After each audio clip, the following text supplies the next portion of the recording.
ጤና ይስጥልን የተወደዳችሁ የቦርከና ሚዲያ ቤተሰቦቻችን የዕለተ ዓርብ የካቲት 27 ቀን 2018 ዓ.ም የሰዓቱን ዜናዎች ይዘን ቀርበናል። አበይት ዜናዎችን እናስቀድማለን። የኦነግ ሸኔ አባላት ሴቶች ላይ የአስገድዶ መድፈር ወንጀል መፈጸማቸውን አምነስቲ አረጋገጠ። አምነስቲ ኢንተርናሽናል ዛሬ ዓርብ የካቲት 27 ቀን 2018 ዓ.ም ይፋ ያደረገው የምርመራ ሪፖርት በኦሮሚያ ክልል የሚንቀሳቀሱ የታጣቂ ቡድን አባላት ከአውሮፓውያኑ 2020 እስከ 2024 ባሉት ዓመታት የፈጸሟቸው ድርጊቶችን በመዳሰስ ያካተተ ነው። የአምነስቲን ሪፖርት የዕለቱ ዜናችን ቀዳሚ አጀንዳ አድርገነዋል። በትግራይ ክልል ደሞዝ በግዴታ መቆረጥ መጀመሩ ተሰማ።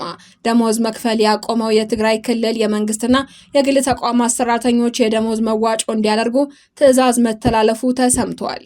ተጨማሪ ያለን 82 ኢንተርፕራይዞች በተለያዩ ምክንያቶች ስራ ማቆማቸው ተገለጸ። በኢትዮጵያ ኢንተርፕራይዝ ልማት ተቋሙ ኢንተርፕራይዞች የግብአትና የፋይናንስ ችግር ያለባቸው መሆኑን ገልጸዋል። ዝርዝር መረጃዎችን ይዘናል። የኤርትራ መንግስት ከ40 በላይ የፕሮቴስታንት እምነት ተከታዮችን ከእስር ለቀቀ። የኤርትራ ባለስልጣናት በእምነታቸው ምክንያት ለእስር ተዳርገው የቆዩ በርካታ የወንጌላውያን እምነት ተከታዮችን መለቀቃቸውም ተሰምቷል። ከውጭ በዝርዝር የምንመለከተው ዜናችን ነው። ዜናዎችን በዝርዝር እናቀርባለን። በቅድሚያም የኦነግ ሸኔ ታጣቂዎች የአስገድዶ መድፈር ወንጀል መፈጸማቸውን አምነስቲ አስታወቀ።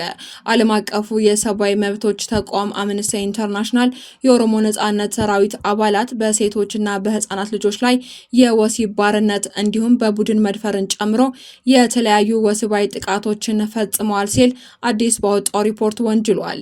የታጣቂ ቡድኑ አባላት በሴቶች ላይ የፈጸሟቸው ጾታዊ ጥቃቶች፣ ከፍርድ ውጭ የሆነ ግድያና የንጹሃን ንብረትን የማውደም ድርጊቶች በጦር ወንጀልነት ሊፈረጁ የሚችሉ እንደሆነም አስታውቋል። አምነስቲ ኢንተርናሽናል ዛሬ ዓርብ የካቲት 27 ቀን 2018 ዓ.ም ይፋ ያደረገው የምርመራ ሪፖርት በኦሮሚያ ክልል የሚንቀሳቀሱ የታጣቂ ቡድኑ አባላት ከአውሮፓውያኑ 2020 እስከ 2024 ባሉት 4 ተከታታይ ዓመታት የፈጸሟቸውን ድርጊቶች የዳሰሰ ነው። ምርመራው የተደረገው በኦሮሚያ ክልል ቄለም ወለጋ ዞን ውስጥ በሚገኙ ሳዮና አንፊሎ ወረዳዎች ውስጥ እንደሆነም ተገልጿል። የሰብአዊ መብቶች ተቋሙ ምርመራውን ሲያከናውን በቡድኑ አባላት ወሲባዊ ጥቃት የተፈጸመባቸው 10 ሴቶች ቃለ መጠይቅ ማድረጉን እንዲሁም የጤና ባለሙያዎችን ማነጋገሩንና የሕክምና መዝገቦች መመርመሩን አስረድተዋል። በምርመራው ከተካተቱ ሴቶች መካከልም 7ቱ ጥቃት በተፈጸመባቸው ወቅት እድሜያቸው ከ18 ዓመት በታች እንደነበር አክሏል። በ2011 ዓ.ም የተጀመረው የኦሮሞ ነጻነት ሰራዊት ኦነስና የመንግስት ጸጥታ ኃይሎች ግጭት ከፍተኛ ጉዳት እያደረሰ ያለው በሲቪል ህዝቡ ላይ እንደሆነ አምነስቲ ለመገናኛ ብዙሃን በላከው መግለጫው ላይ ጠቅሷል። የድርጅቱ የምስራቅና ደቡብ አፍሪካ ሪጂናል ዳይሬክተር ቲጌሬ ቻጉታህ ለ7 ዓመታት ያህል ኦሮሚያ ክልል ውስጥ ያሉ ታጣቂዎች በኮሙኒኬሽን እና በመገናኛ ብዙሃን መንገድ ምክንያት በተፈጠረ የጨለማ ሽፋን ወይንም ስር ሆነው ንጹሃን ለከፍተኛ ስቃይ ዳርገዋል ብለዋል። የአምነስቲ ሪፖርት እንደሚያስረዳው ቃለ መጠይቅ ከተደረገላቸው 10 ሴቶች መካከል 5ቱ ለወሲብ ባርነት ተዳርገዋል ብለዋል። ሪፖርቱ 9ኙ በኦሮሞ ነጻነት ሰራዊት ታጣቂዎች ጥቃት ተፈጽሞባቸዋል፣ አንዷ ደግሞ በኢትዮጵያ መከላከያ ሰራዊት ወታደርና በኦነስ ታጣቂዎች በጋራ ጥቃት ደርሶባታል ብለዋል። በማሳያነት የተጠቀሰች አንዲት እናትና በወቅቱ 12 ዓመቷ የነበረችው ልጇ 3 ሳምንት ለሚሆን ጊዜ ዋሻ ውስጥ እጃቸው ከዛፍ ጋር ታስሮ በበርካታ የኦነስ ወንዶች መደፈራቸውን እንደተናገረችም መግለጫው ላይ ሰፍሯል። ወሲባዊ ጥቃት የተፈጸመባት እናት ለ3 ሳምንት ያህል 15 ወንዶች እኔና ልጄን ደፍረውን ነበርም ብለዋል። ይፈራረቁብን ነበር ማለቷን አምነስቲ በሪፖርቱ ላይ አስነብቧል። በ2017 ዓ.ም በኦነስ ተዋጊዎች በወሲብ ባርነት ተይዛ የነበረች ሌላ ሴት የደረሰባትን ሰቆቃ በሪፖርቱ ላይ በማሳየነት ተመላክቷል። እንደ አምነስቲ ገለጻ ጥቃት የደረሰባቸው ሴቶች ባሎቻቸው፣ ወንድሞቻቸው ወይም አባቶቻቸው የመንግስት የጸጥታ ኃይል አባል በመሆናቸው ምክንያት የታጠቁ ቡድን አባላት በበቀል እንደደፈሯቸውም ተናግረዋል። ከጾታዊ ጥቃት በኋላም ቤታቸውን ለቀው እንዲሄዱ እንደተገደዱ እንዲሁም ይህንን ያላደረጉ ቤታቸው እንደተቃጠለም ሪፖርቱ አመላክቷል። ተጨማሪ 2 ሴቶች ወንድ ዘመዶቻቸው በታጣቂዎች እንደተገደሉባቸውም ተናግረዋል ተብሏል። ወሲባዊ ጥቃትና ከባድ ድብደባ ተፈጽሞባቸዋል የተባሉ ሴቶች አሁንም ቢሆን በኦነስ ተዋጊዎችና በባለስልጣናት የበቀል እርምጃ እንደሚወሰድባቸው በመስጋትና ከወሲብ ጥቃት ጋር ተያይዞ በሚመጣው መገለል የተነሳ የሕክምና አገልግሎት እንዳላገኙ ተገልጿል። የተቋሙ የምስራቅና ደቡብ አፍሪካ ሪጂናል ዳይሬክተር እነዚህ ተደጋጋሚ በደሎች አሰቃቂ ብቻ አይደሉም፣ የጦር ወንጀሉ ሊሆኑ ይችላሉም ብለዋል። አምነስቲ የሰነዳቸው እነዚህ ግፎች የተፈጸሙት ተጠያቂነት በሌለበት ከባቢ ውስጥ እንደሆነ የገለጹት ዳይሬክተሩ መንግስት በአካባቢው የግንኙነት መስመሮችን ማቋረጡም ድርጊቶች እንዲፈጸሙ አስተዋጽኦ ማድረጉን ተናግረዋል። የኢትዮጵያ ባለስልጣናት በቀውስ ጊዜያት ሳንሱር ተግባራዊ ወደ ማድረግ ሲመለሱ ይህ የመጀመሪያ አይደለም ብለዋል። ሙሉ ምስል ከዚህም የከፋ ሊሆን ይችላል ሲሉም አክለዋል። በሲቪሎች በተለይ በሴቶችና በልጃገረዶች ላይ የሚፈጸሙ የበደል አዙሪት ማብቃት አለበት ያሉት ዳይሬክተሩ ዓለም አቀፍና የአፍሪካ የመብት ተከታታዮች ድምጻቸውን እንዲያሰሙም ጠይቀዋል። የኢትዮጵያ ባለስልጣናት ወንጀለኞች ተጠያቂ ማድረግ እንዲሁም ለተጎጂዎችና የጥቃት ሰለባዎች ፍትህ እንዲሁም መፍትሄ ማቅረብ ዓላማውን ያደረገ አስቸኳይ ገለልተኛና ጥልቅ ምርመራ እንዲጀምሩም መጠየቅ አለባቸው ብለዋል። በምርመራ የተካተቱት ሴቶችን በሚፈጸሙ ጥቃቶች እንዲቆሙ እንዲሁም ፍትህና ተጠያቂነት እንዲሰፍን እንዲጠይቁም በሪፖርቱ ተጠቅሷል። የሰብአዊ መብት ተቋሙ ሪጂናል ዳይሬክተር አክለውም የኦሮሞ ነጻነት ሰራዊት እንደ ወሲባዊ ጥቃት፣ ሌሎች የስቃይ ድርጊቶች፣ ግድያ፣ የግዳጅ መፈናቀል ያሉ ድርጊቶችን የፈጸሙ አባላቱ ላይ እርምጃ እንዲወስድም ጥሪ አቅርበዋል። የታጣቂ ቡድኑ አመራሮች እነዚህና ሌሎች በዓለም አቀፍ ሕግ መሰረት ወንጀል የሆኑ ተግባራትን የፈጸሙ ታጣቂዎችና ወይንም አሃዶችን ትጥቅ ማስፈታትና ማሰናበት አለባቸው ብለዋል። ታጣቂዎቻቸውን ዓለም አቀፍ የሰብአዊነትን ሕግንና ዓለም አቀፍ የሰብአዊ መብቶች ሕግን እንዲያከብሩ በአስቸኳይ ትዕዛዝ እንዲሰጡ አሳስበዋል።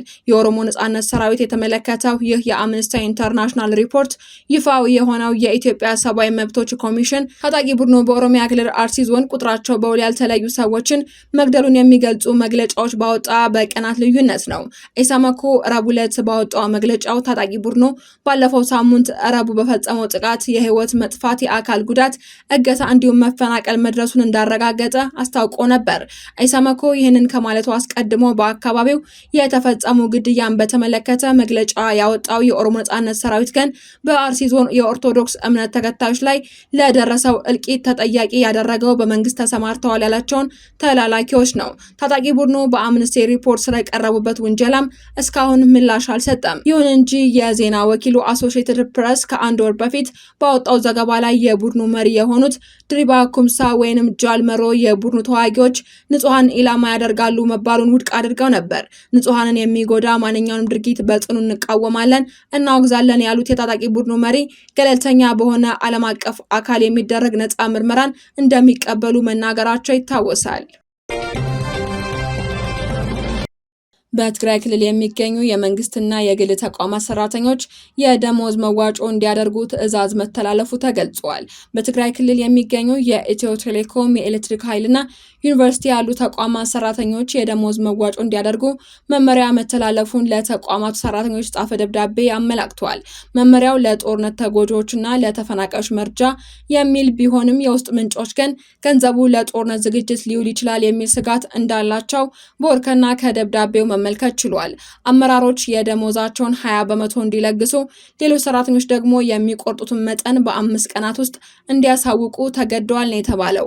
ለረጅም ጊዜ ደሞዝ ባልተከፈለበትና የኑሮ ውድነት ባለበት በዚህ ወቅት የቀረበው ይህ የግዴታ መዋጮ በሰራተኞች ዘንድ ከፍተኛ ተቃውሞን ቀስቅሷል ነው የተባለው።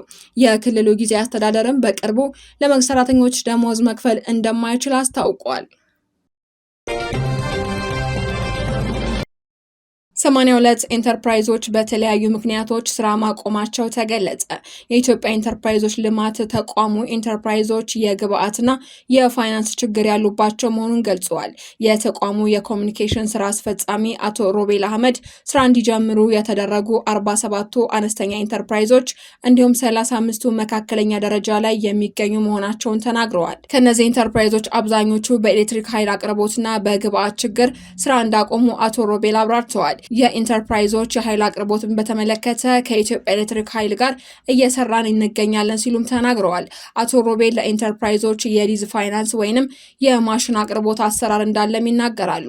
ለዚህ አሰራር እንዲያመችን በየክልሎቹ ተቋማት እንዲኖሩ መደረጉን ተናግረው ከጉዳዩ ጋር ተያይዘው የሊዝና ፋይናንስ አዋጁም እንዲሻሻል ተቋሙ እየሰራ መሆኑን ገልጸዋል። የኢንተርፕራይዞች ፈተና የሆነውን የግብአት አቅርቦትን በተመለከተ የኢትዮጵያ ኢንዱስትሪ ግብአቶች ልማት ድርጅትን ጨምሮ ሌሎች ዓለም አቀፍ ተቋማት ይህንን የግብአት አቅርቦት እንዲፈቱ የተመረጡ ተቋማት አሉ ተብሏል። 2300 የሚጠጉ ኢንተርፕራይዞች በ6 ወራቱ የግብአት አቅርቦት እንዲያገኙ ስለመደረጉ አቶ ሮቤል አህመድ ተናግረዋል።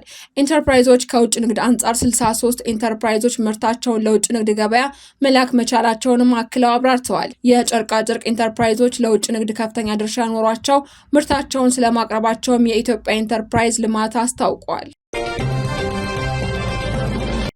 የኤርትራ መንግስት ከ40 በላይ የፕሮቴስታንት እምነት ተከታዮችን ከእስር ለቀቀ። የኤርትራ ባለስልጣናት በእምነታቸው ምክንያት ለእስር ተዳርገው የቆዩ በርካታ የወንጌላውያን እምነት ተከታዮች መለቀቃቸውን ተሰምቷል። ቁጥራቸው ከ40 የሚበልጡ ሰዎች ከዋና ከተማዋ አስመራ አቅራቢያ ከሚገኘው ማይሰርዋ ወታደራዊ እስር ቤት የተለቀቁትን ባለፉት ቀናት ውስጥ ነው ተብሏል። የኤርትራ መንግስት ክልከላ የጣለባቸው የክርስትና ቤተ እምነቶች ተከታይ የሆኑ በመቶዎች የሚቆጠሩ የአገሪቱ ዜጎች ከቅርብ ጊዜ ወዲህ ከእስር እየተለቀቁ ነው ተብሏል። በጥር ወር መጀመሪያ አካባቢ ጋሽ ባርካ በሚባለው የአገሪቱ ክፍል ውስጥ በእስር ላይ የነበሩ 13 የወንጌል እምነት ተከታዮች በእስር ወጥተዋል። በተመሳሳይ በህዳር ወር ላይ ክስ ሳይቀርብባቸውና ካለ ፍርድ ቤት ውሳኔ ለዓመታት በእስር ላይ የቆዩት 100 የሚደርሱ የተለያዩ የክርስትና እምነት ቅርንጫፎች አብያተ ክርስቲያናትና አባላት ከእስር መለቀቃቸው ይታወሳል። ባለፉት ወራት የኤርትራ መንግስት ከሃይማኖት ተከታዮች በተጨማሪ ለ18 ዓመታት በእስር ላይ የቆዩ ነጋዴዎችን የጸጥታ ኃይል አባላትና ሌሎችንም ከማይስርዋ እስር ቤት መልቀቁ ይታወሳል። በቅርቡ ከእስር ከተለቀቁ ሰዎች መካከልም ሴቶች እንዲሁም ባልና ሚስቶችን ጭምር እንደሚገኙበት ምንጮች ተናግረዋል። ከ20 ዓመታት በፊት የኤርትራ መንግስት ባለስልጣናት በርካታ የእምነት ተቋማትን በይፋ በማገድ መሪዎቻቸውንና ተከታዮቻቸውን ማሰራቸውንም አንዳንድ ምንጮች አመላክተዋል። ከሁለት አስርት ዓመታት በላይ በእስር ላይ ከሚገኙ የሃይማኖት መሪዎች መካከል ዶክተር ክፍሉ ገብረ መስቀል፣ ቀሲስ ዶክተር ፍጹም ገብረ ንጉስ፣ ቀሲስ ዶክተር ተክለአብ መንግስት አብ፣ ቀሲስ ገብረ ሚካኤል ገብረ ጊዮርጊስ፣ ፓስተር ኪዳኔ ወልዱና ፓስተር ኃይሌ ናይዝጊ ይገኙበታል። የተባበሩት መንግስታትና የሰብአዊ መብቶች ተከራካሪዎችም እስረኞቹ በይፋ ክስ እንዳልተመሰረተባቸውና ፍርድ ቤትም እንዳልቀረቡ ሲገልጹ ቆይተዋል። የተባበሩት መንግስታት ድርጅት የሰብአዊ መብቶች ተቋም ባለፈው ዓመት ባወጣው መግለጫው ፖለቲከኞች፣ ጋዜጠኞች፣ መምህራንና የሃይማኖት መሪዎችን ጨምሮ 10,000 የሚደርሱ እስረኞች እንዲለቀቁ ጥሪ አቅርበዋል። ኤርትራ ውስጥ በመንግስት እውቅና ያላቸው 4 የእምነት ተቋማት ብቻ ናቸውም ተብሏል። እነርሱም የኦርቶዶክስ ተዋሕዶ ቤተክርስቲያን፣ የካቶሊክ ቤተክርስቲያን፣ ኢቫንጀሊካል ሉተራን ቤተክርስቲያንና የሱኒ እስልምና ናቸው። የኤርትራ መንግስት እውቅና ከሰጣቸው የሃይማኖት ተቋማት ውጭ ያሉ ቡድኖችን የውጭ መንግስታት መጠቀሚያ መሳሪያ ናቸው ሲሉ ይወነጅላል። በዚህም የተነሳ ከ4ቱ የእምነት ቡድኖች ውጭ ያሉ የሃይማኖት ተቋማት በአገሪቱ ውስጥ ምንም አይነት ይፋዊ እንቅስቃሴ እንዲያደርጉ አይፈቀድላቸውም። መንግስት እውቅና የሰጣቸው የእምነት ቡድኖችን ቢሆኑ ጥብቅ ቁጥጥር የሚደረግባቸው ሲሆን ንብረቶቻቸውን በመንግስት እንደሚወረሱባቸው በተደጋጋሚ የሚወጡ መረጃዎች ያመላክታሉ። አድማጮቻችን፣ የሰዓቱ ዜናዎቻችን ተጠናቀዋል። ስለተከታተላችሁን እናመሰግናለን። ሰላም።